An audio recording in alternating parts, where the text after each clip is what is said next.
Disclaimer. This story contains mature themes intended for adult viewers. Viewer discretion is advised. The first thing I remember is how close she stood. Not the words. Not even the doorway behind her. Just the closeness. Her fingers wrapped around my arm before I even processed her voice. Warm. Firm. A little too intentional to be accidental. I felt her breath first, soft, uneven, like she'd hurried to open the door and then forgot why. The porch light flickered above us, throwing her face between shadow and gold, highlighting the tension she was trying so hard not to show. "Not here," she murmured, eyes scanning the hallway behind me rather than my face. Then, quieter, almost like she wasn't sure if she should say it, "Come inside first." She didn't pull, she guided. A small tug, nothing forceful, but enough to make my pulse jump in a way I couldn't hide. Her hand slid down my sleeve as she turned, her fingers brushing the inside of my wrist like she wasn't quite ready to let go. The door clicked shut behind us. The house felt too still, too warm. The kind of quiet that makes you wonder what someone was doing alone before you knocked. A faint scent of perfume lingered in the air. Something soft, elegant, and worn in the way older women wear it, like a habit rather than decoration. She stepped a little closer than necessary, not touching me, not speaking yet, just standing there, breathing like the silence was a confession on its own. "You came faster than I expected," she finally said, clearing her throat, but not moving back. Her voice was steady, but her fingers fidgeted at the hem of her loose sweater, twisting, releasing, twisting again. A small tell she probably didn't know she had. I tried to answer, but the words got caught somewhere between her perfume and the way her eyes lingered on my lips before flicking away, pretending she hadn't. Her next breath trembled, barely, but I caught it. Something between us shifted. Not dramatic, not loud, just a slow, heavy pull neither of us named. She opened her mouth to speak again, stopped, and looked toward the dim hallway like someone might be listening. "Before I say anything," she whispered, stepping closer, "just tell me, why did you really come tonight?" She waited, too close, too hopeful, and I didn't have an answer. The silence between us tightened, charged, right as someone knocked on the door we'd just closed. The knock at the door didn't stop echoing long after it ended. She froze, shoulders tense, breath caught halfway in her chest. I could see the pulse in her neck flicker beneath her skin, quick and uneven. Whoever was outside had no idea what they'd interrupted, or how close she was standing to me. Her fingers brushed mine. Accidentally, I think, but she didn't pull away right away. Just a soft graze, warm enough to tighten something low in my stomach. Finally, she inhaled, steadying herself, and stepped back a single cautious inch. Not far, just enough to pretend nothing was happening. "They'll leave," she whispered, more to herself than to me. But her eyes kept drifting back to me, like she wasn't entirely convinced she wanted the knocking to stop. When the silence settled, she exhaled slowly and turned toward the hallway. "Come on," she said, her voice barely above a breath. I don't want to talk out here." I followed her past the living room. The lights were low, shadows stretching long across the floor. She didn't walk fast. Her steps were deliberate, almost shy, her hand occasionally lifting as if she meant to touch the wall but always stopping just before. In the kitchen doorway, she paused. "You can sit," she said, nodding toward the counter stool. But before I could move, she brushed past me, close enough that her shoulder grazed my chest. The contact was barely there, but she reacted like it was more, inhaling sharply and pretending she hadn't. She filled 2 glasses of water. Her hand trembled once. She switched to her other hand without addressing it. I watched her. She didn't look at me until she slid the glass across the counter. Even then, her gaze only met mine for a heartbeat. Too quick, too charged. "You didn't answer me," she finally said. "Why did you come tonight?" I tried to speak. I really did. But the way she leaned on the counter, the soft curve of her posture, the small nervous bite of her lower lip, it threw every practiced explanation out of my head. So I stalled. "What were you doing before I arrived?" I asked quietly. Her eyes flickered, caught. She straightened slightly, like she'd been exposed. "That doesn't matter," she murmured, glancing away. But the faint blush rising along her neck said otherwise. Another moment passed, the kind where something unspoken drags two people closer without either of them moving. She took a slow step toward me, not touching, not speaking, just close enough that her breath warmed the space between us. "Don't look at me like that," she whispered. But she didn't step back. For a moment, neither of us moved. She stood close, too close for her own comfort, and I could feel the moment she realized it. Her breath hitched, barely audible, and she shifted her weight like she meant to step back. Yet somehow didn't. Instead, her fingers curled lightly at her sides, tightening the fabric of her sweater. "I said don't look at me like that," she murmured again, softer this time, but her eyes flicked up to mine as if checking whether I still was. I was. Her lips parted just slightly. A small tremor ran through her jaw, gone as quickly as it appeared. She tried to angle her face away, pretending she could hide the reaction, but the distance between us betrayed her. A quiet hum of the fridge filled the kitchen, making the silence between us feel heavier, closer, almost intimate enough to touch. She took another half-step forward without thinking. Her knee brushed mine, light but deliberate, like her body was acting before her mind had a chance to stop it. Her breath grazed my cheek, warm, shaky. "You don't understand," she whispered, fingers lifting, hesitating, hovering inches from my shoulder. She caught herself, pulled back, then let her hand fall uselessly against her thigh. "I wasn't expecting you to show up tonight. Not so soon. Not after." She stopped. "After what?" The question hovered between us, unspoken. Her gaze dipped to my mouth for a fraction of a second, just long enough to betray something she'd been trying to smother all evening. When she blinked, it was slower than normal, like she was fighting an internal battle and losing inch by inch. I could feel the shift, the tiny gravitational pull dragging us closer.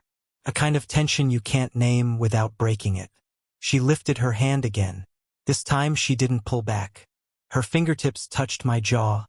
Not a full touch, barely even pressure. Just the fragile edge of her fingers brushing my skin, testing something neither of us wanted to admit. Her breath quivered. "I should stop," she whispered, though she didn't. "I really should." Her thumb grazed the corner of my mouth before she realized what she was doing.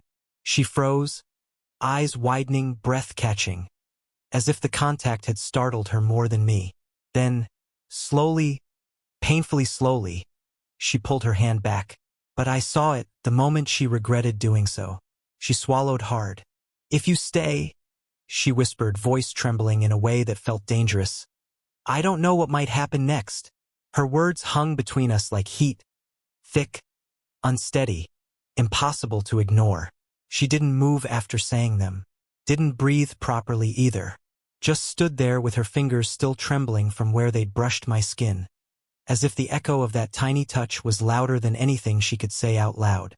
The kitchen felt smaller somehow, warmer, the kind of warm that fills your chest and makes your heartbeat sound too close to your ears. She exhaled, long and uneven, and stepped back, but only enough to lean against the counter.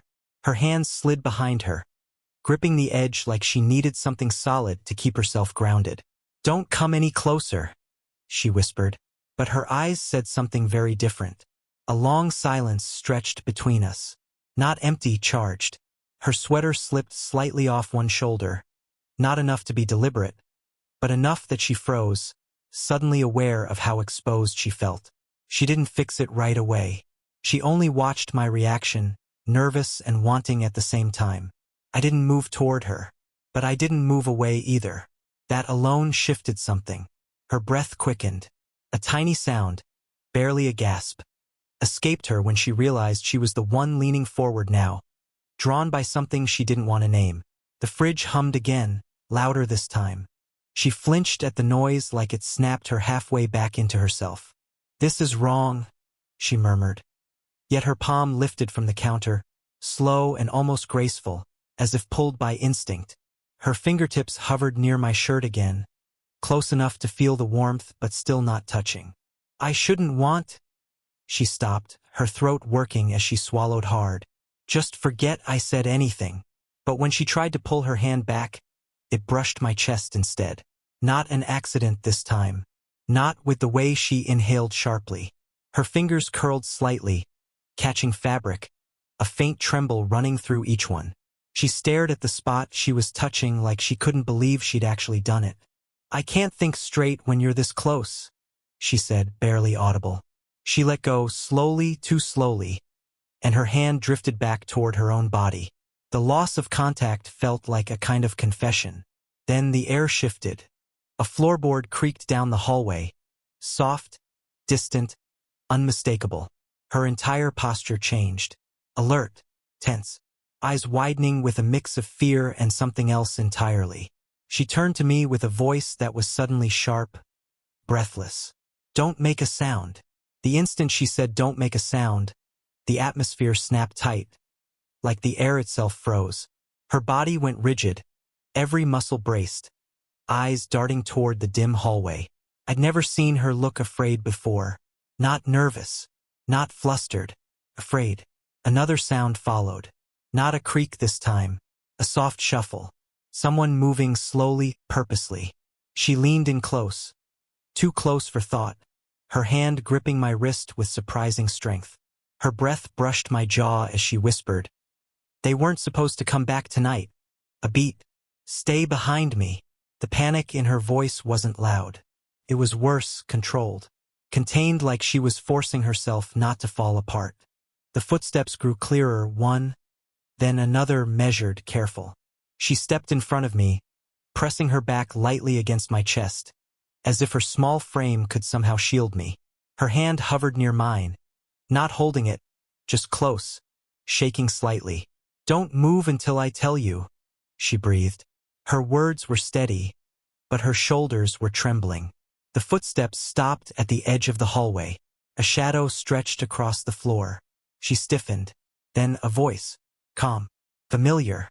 Too casual for the tension in her spine. "Where's my phone charger?" the voice called. Her breath left her in a silent rush, almost a collapse of relief. She turned her head just enough for me to see the edge of her expression. Not scared anymore. Something worse. Caught. She stayed close, didn't move from in front of me, as if stepping away too quickly would make everything obvious.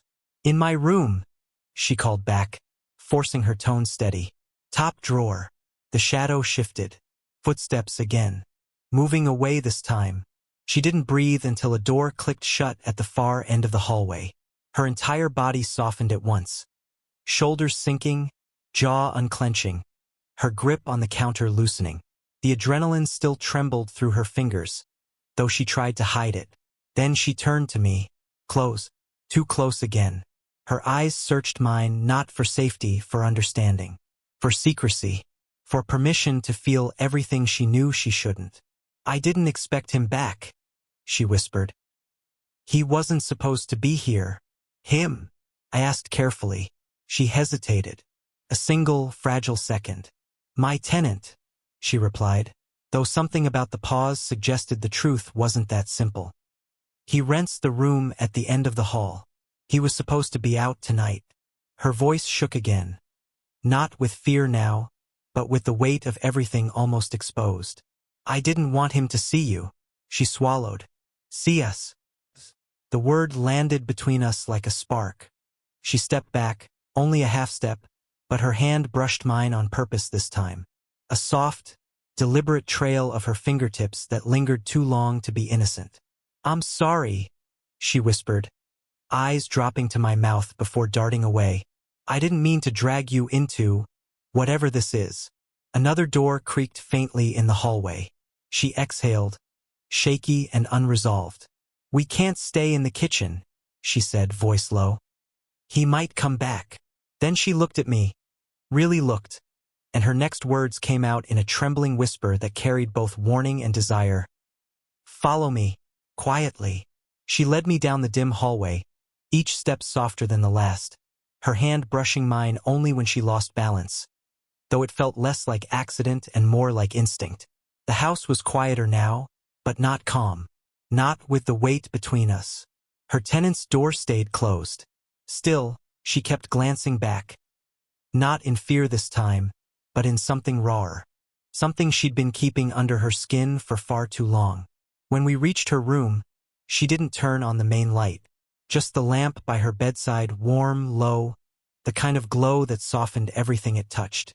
She closed the door gently, pressing her back to it as if steadying herself. Her breath left her in a shaky rush. "I shouldn't have brought you here," she murmured. But she hadn't opened the door to leave either. Silence pressed in, thick and charged. She looked at me in a way that stripped every explanation from her lips. A look that said, "Don't ask me why. Just stay." I stepped closer without touching her. She didn't move, didn't breathe. Her fingers lifted first, tentative, hesitant, tracing the air between us before resting lightly against my chest. The moment her skin touched mine, her composure shattered. Not dramatically, quietly. A soft, trembling inhale that finally let everything inside her spill out. "I've been trying not to feel this," she whispered, her voice breaking at the edges. "And you make it impossible." She wasn't asking. She was confessing. Her forehead came to rest against my shoulder. Slow, careful, like she was afraid of how much she wanted the contact. Her hands curled slightly, gripping my shirt with just enough pressure to betray everything she was trying not to say. For a moment, we stood like that, breathing each other in, suspended in the kind of closeness that didn't need explanations or apologies. Then she lifted her face. Her eyes held a softness I'd never seen from her, a surrender, and something hotter, deeper, impossible to mistake. "If you leave now," she whispered, "I'll pretend tonight never happened." A beat. Her fingers tightened over my heart. "But if you stay," her voice faltered, trembling with both fear and desire, "then there's no turning back." I didn't answer. I didn't have to, because just as I stepped toward her, just as the distance between us dissolved, a sharp vibration buzzed from her nightstand.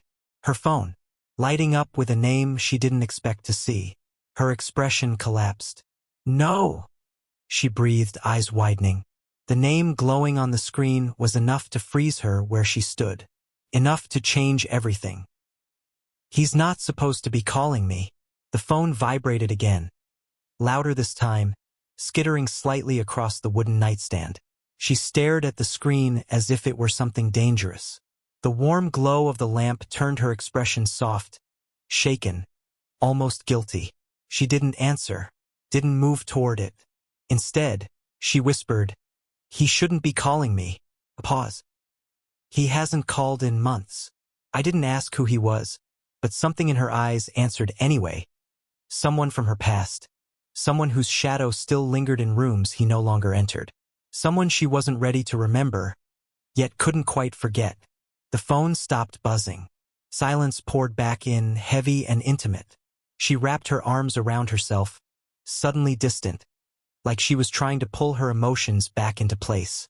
"I don't want the past showing up tonight," she murmured, her voice steadying, but her hands trembling. "Not now. Not when—" She trailed off. I took a cautious step closer. She didn't back away this time. Instead, she let out a shaky breath, like she was tired of running from her own heart. "Whatever that call was," I said quietly, "it doesn't have to decide anything for you." She looked up at me, slowly, searchingly. Her walls didn't crash down. They eased open, just enough for something warm to slip through. Her fingers reached for me again. Not desperate, not reckless, just honest. She touched my wrist, a simple gesture that carried more weight than any embrace could. "I don't want to go back," she whispered. "Not to who I was with him. Not to feeling unseen." Her voice broke at that single word. Unseen. Without thinking, I covered her hand with mine. She inhaled sharply, like the contact steadied her. Or maybe like it made her ache in a way she could finally admit to. "You don't disappear with me," I said. Something soft shifted across her face. Relief, longing, something hopeful she didn't dare name. She leaned into me, slowly, her forehead brushing my cheek, her breath warm and unsteady. This time, she wasn't trembling from fear. She was trembling because the moment was real. When she looked up, her eyes held a quiet certainty. "Stay," she whispered. Not desperate, not demanding, just sincere.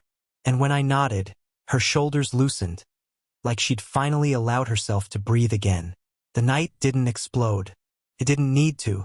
It settled around us, warm, fragile, charged.